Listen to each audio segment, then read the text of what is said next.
Já foi aprovada em primeiro turno pela Câmara dos Deputados a chamada PEC dos precatórios.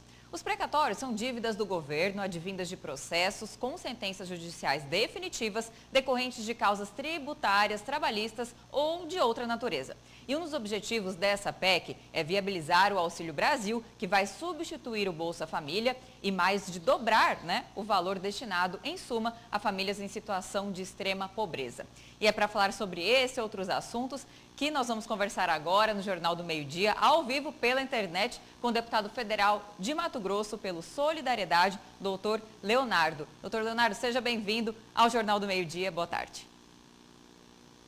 Boa tarde, eu agradeço. É um prazer estar contigo aqui, com nossos telespectadores do Jornal do Meio-Dia, da TV Vila Real, que estão aqui à disposição.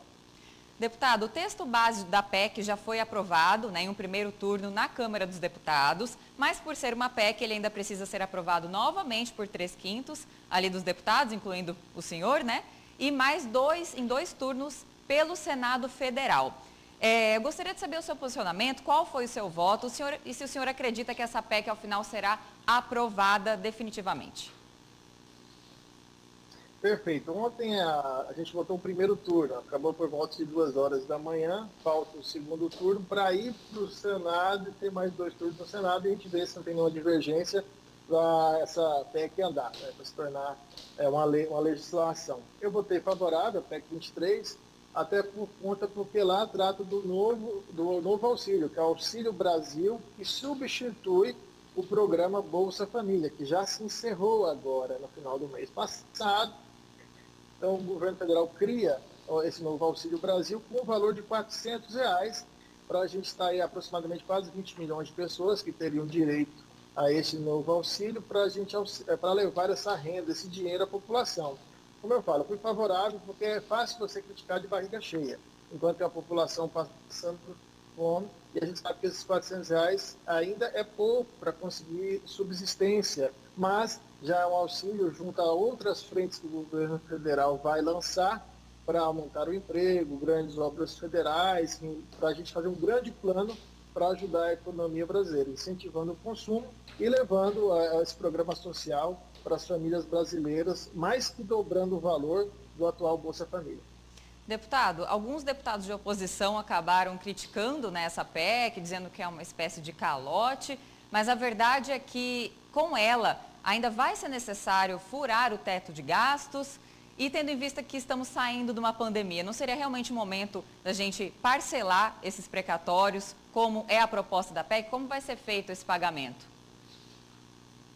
Perfeito. Para a população nos entender, o precatório, então, são pessoas que têm uma dívida acima de 60 salários mínimos, que processou a União, e isso transitou em julgado, e a Justiça, o Supremo Tribunal Federal, falou que teria que pagar 90 bilhões aproximadamente.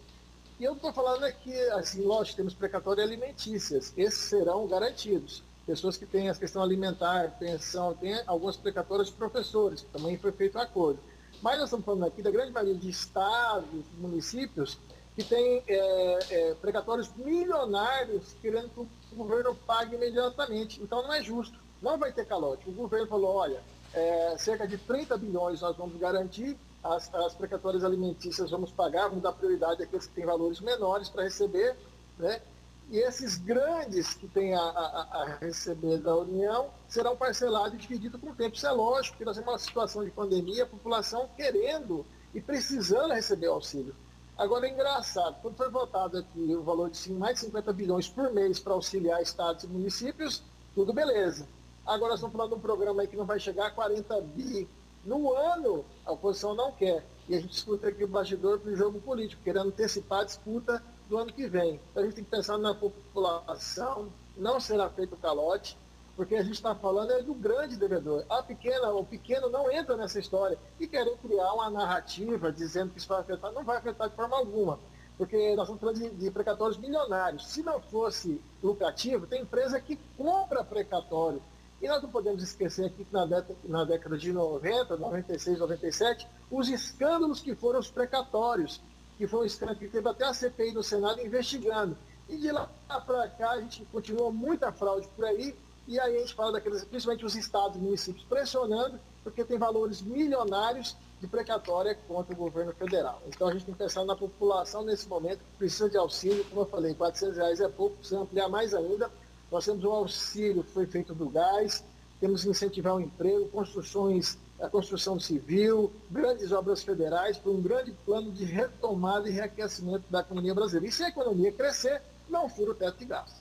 Deputado, o senhor tocou aí no assunto do auxílio gás. Como está nessa previsão, esse auxílio aí na Câmara dos Deputados? Ele vai ser de fato aprovado? Muito obrigado por essa pergunta. Já foi votado aqui na Câmara Federal, né? Agora está indo para a sanção presidencial, para o governo regulamentar essa lei, né? E muita gente procurando para saber como é que ficou, né? É para aquelas pessoas, aquelas famílias que têm uma renda per capita que ganham menos de R$ 550, ou seja, menos de meio salário mínimo por mês, e estão inscritos em algum programa, como o CAD único, né?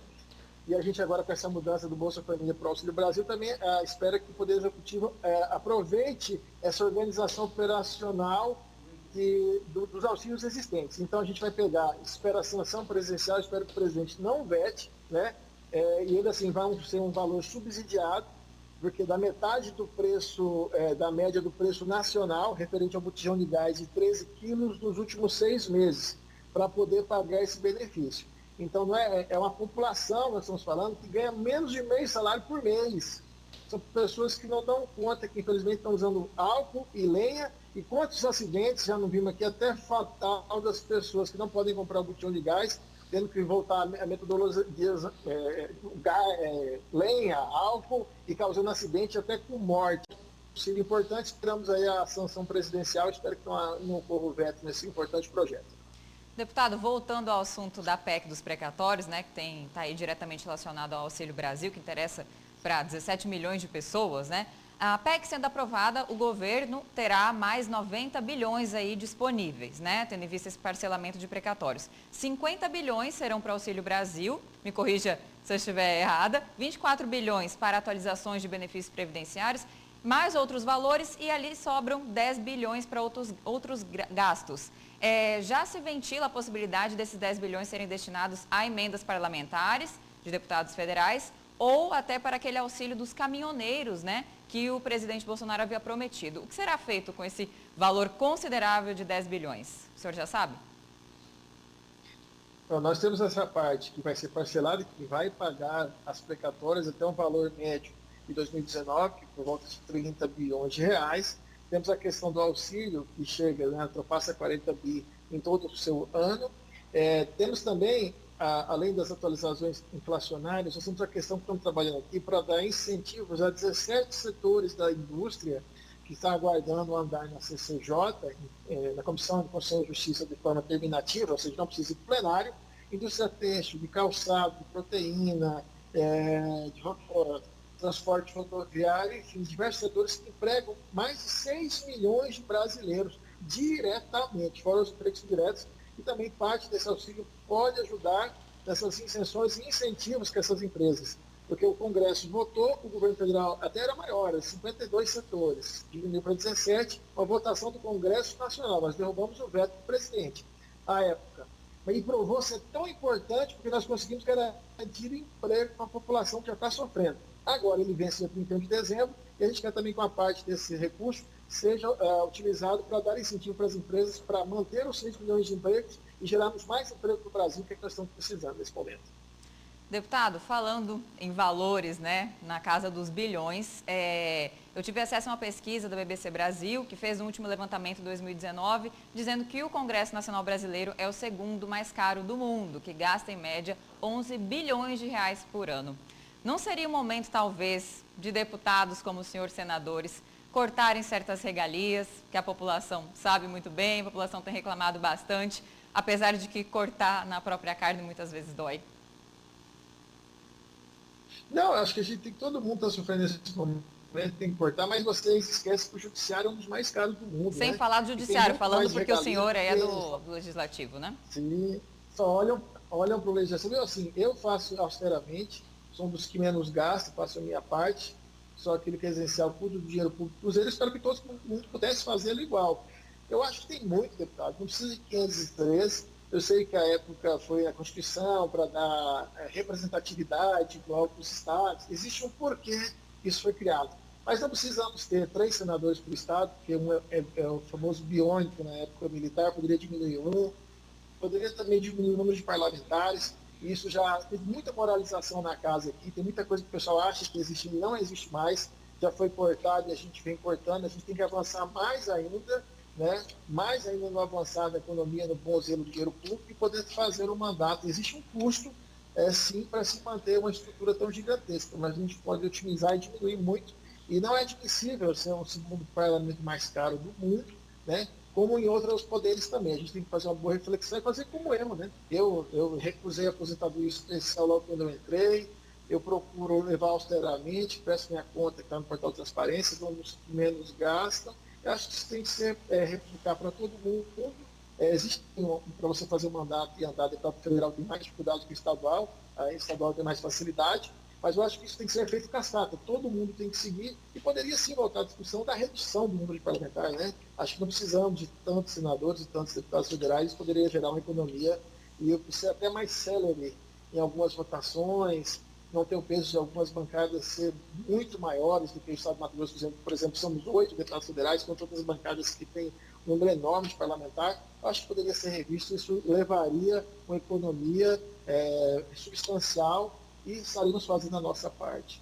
Deputado, para encerrar em relação ao Auxílio Brasil, que é tão importante, né, nesse momento pós-pandemia, quando o senhor acredita que será finalizada essa votação aí no Congresso Nacional e as pessoas, né, as famílias em situação aí de extrema pobreza vão ter acesso a esse recurso que é de R$ 400, né, a princípio? Isso, R$ 400. A gente gostaria de trabalhar para que isso fosse ampliado. Terça-feira que vem, acredito que o segundo turno vai ser votado aqui no Congresso Nacional, da Câmara dos Deputados, e deve encaminhar para o Senado. Espero que seja o mais rápido possível, porque se fosse em outra situação, a oposição já estaria de mão dada querendo votar auxílio. Mas como aí nos bastidores falam que isso vai ajudar o presidente, aí cria toda essa confusão, essa discussão, nesse cenário de discurso. É interessante, deputado, que a oposição sempre defendeu, né, auxílio a quem precisa e agora, por ser uma bandeira do atual governo federal, eles se posicionam contra, né? Contra o interesse da população mais pobre. Contra. Isso é uma pena, porque no bastidor a gente vai falar, não, se esse auxílio passar vai ajudar o Bolsonaro na questão presidencial. Minha gente, é para ajudar o povo, a eleição é ano que vem, né? Então é uma pena ouvir isso aqui no bastidor, e aí a gente vê tantas outras coisas achando que é outras coisas, e nada mais é do que pré-eleitoral. E sempre a oposição defendeu o auxílio. Agora, porque é o novo auxílio do atual governo, aí já não quer que toda essa... E atrasa a votação, que vai atrasar para você, cidadão e cidadã que está passando fome, que precisa desse auxílio, que precisa desse dinheiro, vai atrasar para chegar até você. Então a oposição está fazendo um jogo político, infelizmente isso é ruim, e que impede a população e atrasa esse auxílio chegar até o cidadão brasileiro que está passando fome e que precisa dele. Deputado, muito obrigada pela entrevista aqui via internet, ao vivo no Jornal do Meio-Dia, pelas informações prestadas e uma boa tarde. Boa tarde, eu agradeço a todos, estou à disposição, fiquem com Deus. Até mais.